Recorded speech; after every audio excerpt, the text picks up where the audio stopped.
friends, welcome to my channel. My name is Chris.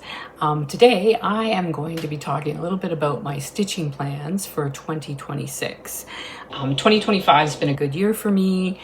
I was kind of focusing on getting some whips finished so I could sort of lower my whip count. I believe I started the year maybe around 40 or so, but I would like to be quite a bit lower than that at this point, I think, in my stitching career.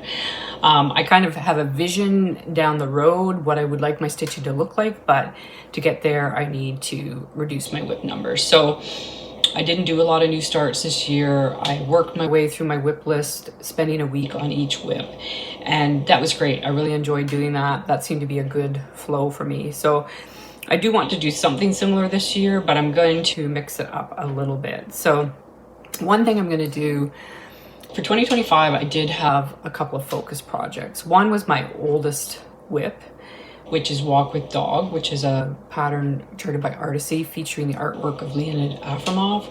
This is my oldest whip. I technically started it in 2019. I restarted it, I don't know if it would have been 2021, but I'm still calling it that 2019 start because that's when I originally started it. So that was a focus project over the course of this year, but I still struggled with spending time with that whip for whatever reason. So I have decided I'm not going to have a focus project in 2026. I just want to spend my week working on a project, and that's all I have to think about. I don't have to think about, oh, when am I going to work on Walk with Dog? When am I going to work on Walk with Dog? I just want to enjoy what I'm working on that week and not put any pressure on myself to stop stitching on it to stitch on something else. So you won't be seeing any focus projects in 2026. I still want to try to touch every single one of my whips over the course of the year, so everything gets worked on at least once.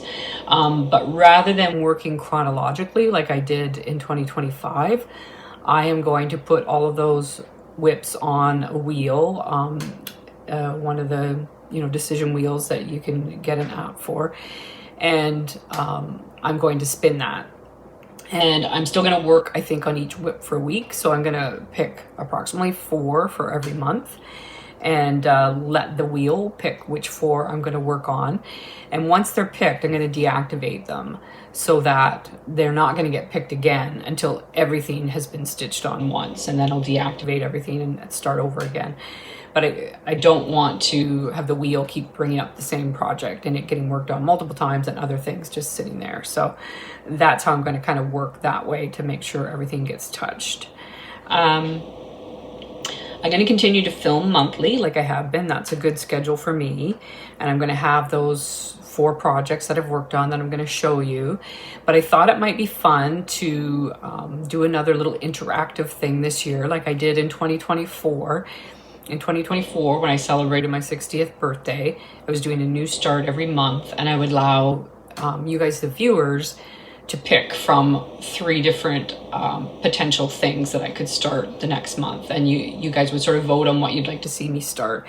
And I had fun with that, and I think you guys had fun with that. So I wanted to try and do a little interactive thing again in 2026. So what I'm going to do is, again, I don't want to be doing new starts. So I am going to, so in January, I'll have picked my 4 whips. I'll have worked on them. When I film in January, I'm going to show you the 4 projects that I worked on. And you guys get to pick one of those 4 that you would like me to see me work on again in February. So 1 whip of the 4 will carry on to the next month. And then the wheel will pick 3 more that I'll work on in February. In February, I'll show you the 4 projects. You guys get to pick which one of those 4 you want to see move on into March, and so on and so on. I thought it would be a fun way that if you guys have a favorite project, you could try and push it into the next month so you can see it again, or you want to see more progress on it.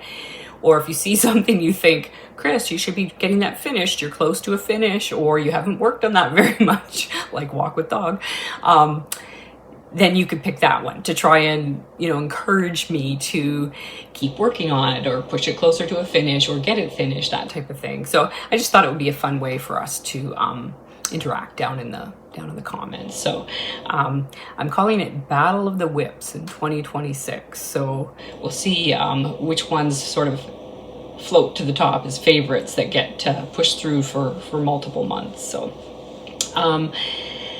yeah, I think that's the big part. Let me just double check here. Oh, so yeah, I don't want to do a lot of new starts. I'm not going to say absolutely no new starts, but I don't plan on doing any new starts. Like traditionally, I've often done like a Christmas Eve start, a New Year's Eve start, a birthday start, that type of thing. So I don't want to be adding to that WIP list because, again, I have this long-term plan of where I want to get, and that involves getting my WIP numbers down. So on those particular times when I traditionally might have a new start, I am going to just go, okay, if I want to do something that feels special, I will look back on what projects I started on that particular. So I have multiple that I've started on Christmas Eve. Then on Christmas Eve, I can pick one of those projects I've started and work on it for Christmas Eve or Christmas Day, just to feel like it's something special or something different sort of thing. So same with New Year's Eve and my birthday kind of thing. If I feel like I want to do something different or special than just my regular rotation, I'll pull one of those projects that have been started on that particular date in the past. I guess the other times I might have a new start is if it was like as a gift or for a smalls exchange or something like that. So I think that's the basis of sort of what the overall thing's going to look like. So one WIP a month, everything gets touched, hopefully at least once.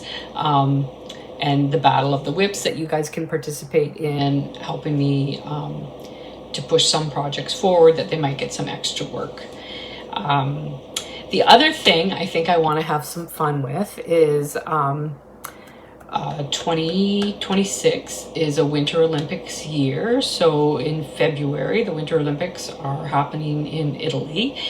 And I thought it might be fun, again, just to try and get some extra work done on that Walk with Dog, my oldest WIP. I'm going to play a little game that ties into the medals that Canada wins in the Olympics. So for every gold medal Canada wins, I'm going to put in 400 stitches on Walk with Dog. For every silver medal, I'm going to put in 200 stitches. And for every bronze medal, I'm going to put in 100 stitches. So I'm hoping that will kind of be a fun way for me. I always watch the Olympics anyway, but it'll be a fun way to watch the Olympics and go, ooh, okay, we got a medal, so I get to put in X number of stitches on Walk with Dog.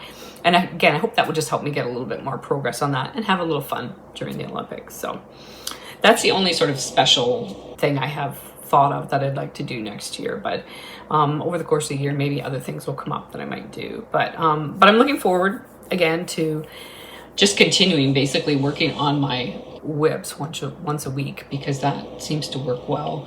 And having the fun with you guys of, something, one of those ones being moved forward to the next month to get worked on again. It'll be fun to see if you guys pick the same one that I would pick if I had a choice. But that's the fun part of it too, is I like giving the control to you guys, so you can choose which ones move forward. So yeah, I think that's everything I was going to share with you today. If anybody has any questions about anything, feel free to ask them down below.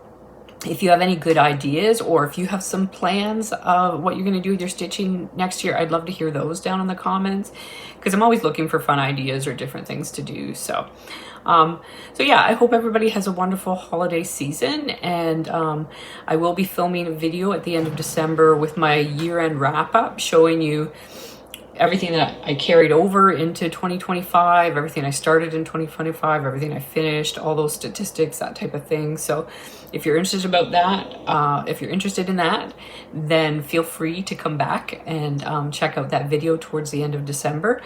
Otherwise, I'll see you the end of January, and you can help me pick what moves forward into February. So thank you so much for tuning in today, everybody. I will see you soon.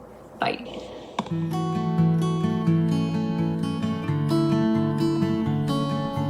Thank you.